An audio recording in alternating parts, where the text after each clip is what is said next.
গোবিন্দদা তো 1000 টাকা ভালোই দিল। চ বোমবাজি কিনে নিয়ে আসি। দেখ ভাই, এই মাসে পুজো থেকে শুরু করে অনেক টাকার খরচা হয়েছে, তারপর আবার প্রোটিনটাও আমার তাড়াতাড়ি শেষ হয়ে গেছে।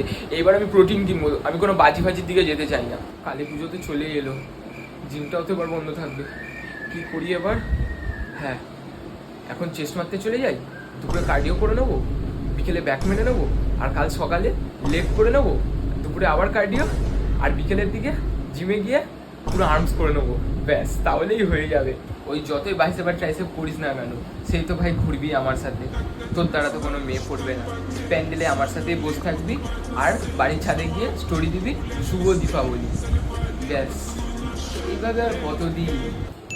কি অত চিন্তা করছিস? তাড়াতাড়ি রেডি হ, পাশের পাড়া থেকে চাঁদাটাতে কেটে আসছ।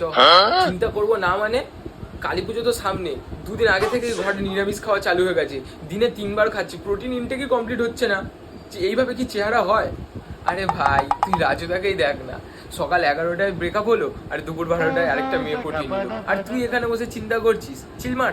হ্যাঁ, কিন্তু আমাদের এই পেজটাকে তো কেউ ফলোই করছে না। আরে ভাই, তোর পেজ সবার ভালো লাগলে এমনি ফলো করবে, তোকে কাউকে এক্সট্রা করে বলতে হবে না যে ফলো করো। এটা তো তুই খারাপ বলিস নি, তাহলে 1 ঘন্টা তুই ঘুরে আয়, আমি 1 ঘন্টার মধ্যে চেষ্টা মেরে তোর সাথে এসে দেখা করি।